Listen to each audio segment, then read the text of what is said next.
It's Anthony here from the Learning and Development team, and this week I've got Charee with me from the recovery team, and I'd like to acknowledge that I'm coming from the lens of the Wurundjeri people of the Kulin Nation.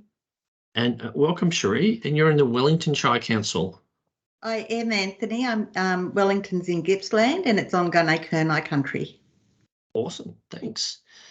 So this week we're going to talk about ready communities, and I know that's a program that's rolled out all around the state, but we're really keen to understand what that means and what the steps are in that program. Sure. So Ready Communities is a series of 4 or 5 workshops, depending on the community need, where the first workshop we do an evaluation and look at the strengths and weaknesses of the community, and then we can develop our program around what we want to build on. We also do some community mapping in one of the workshops. We have an emergency services panel in another workshop, and then we sort of do an overall balance of what it's all about.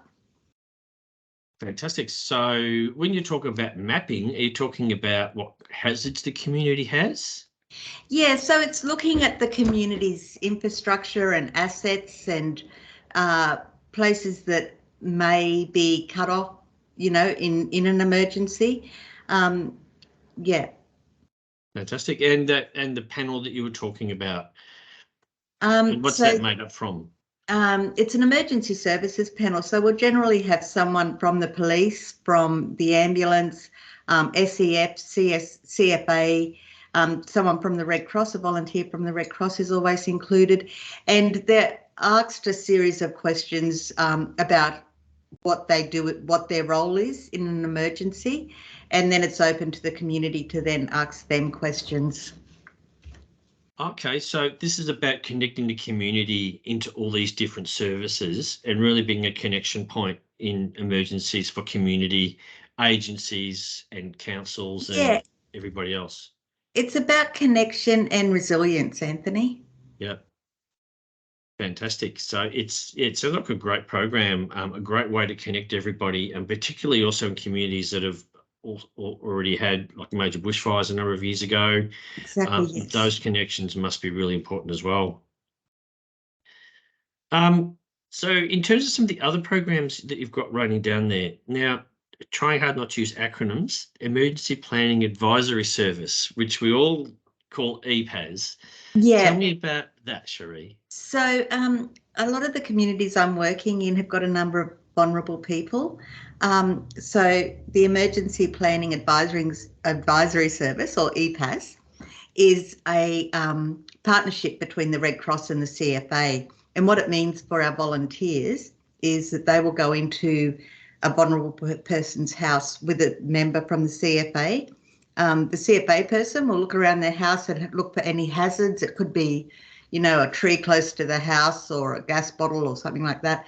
And the Red Cross person will sit down with the vulnerable person and work out an emergency management plan for them, with them, I should say. Sounds like a really high value program. It is. Susan McDougall, her contacts are on Reds. Is the person that's looking after this. Anthony, I'll just point out though that not all councils are involved. There is a few, quite a few. But if any volunteer is interested, Susan McDougall is the person to contact.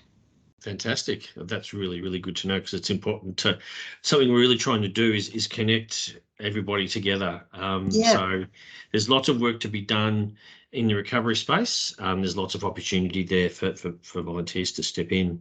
There is, in the first workshop with Ready Plan, where we're looking at the strengths and weaknesses, there's a number of workshops that come out of that. And one of them that volunteers can certainly get involved in is the Get Ready, Get Techie workshops. They can facilitate those. I've got access to the facilitator's workbook. If anybody's interested, they can send me a message and I'll certainly pass that on. Get Ready, Get Techie is a workshop that teaches people how to download the emergency apps onto their phone, including the Red Cross app. And we talk about what each emergency app can do and sort of explain it in detail. They are fantastic and really well received into the community. Yeah, that's fantastic, because what we're doing is, again, it's that connection point. So helping people understand, we're so reliant on apps and digital this and digital that, and helping people to understand the ones that they really need and how to use them and how to get that Yes, really important information that in an emergency could be that critical piece that they need. that's exactly right. Yes. Yeah, great piece of work. Um, So what other programs have you got down there, particularly Um, that our volunteers can get involved in? um, we're doing a lot of community wellness events and things like that. So community barbecues, just connection is what we want to do. So I don't know if you've heard of Daniel Aldridge. He's done a lot of study on disasters and how resilient communities operate. And connection is so important.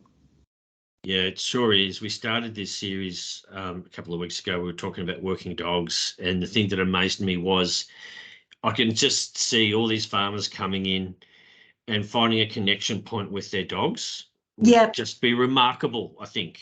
And that's what it is. It's connecting people and getting them together and helping them to work yeah. through what's happening in the community.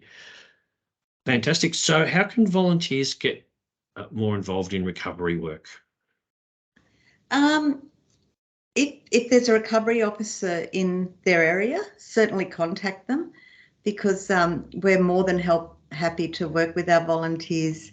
All of us are on a fixed term in certain areas. So the more we can get volunteers involved will mean the continuation of the work after we leave the community, and it works well for everybody.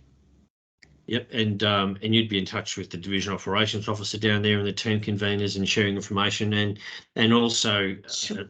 putting events like barbecues up on Reds, so Yep. the local volunteers have visibility of all of that. Yes. All of our Fantastic. events come up on Reds. So all of the Ready community events that we have will be on Reds as they come up. Um, and Cheryl, our divisional officer, she's fantastic. She is indeed. Hi, Cheryl. Um, okay, thank you so much. It's been really enlightening hearing more about what you guys do in recovery, and we'll have another video next week, and we'll find out some more. So Thanks, thanks so much, Anthony. Charee. Bye, everyone.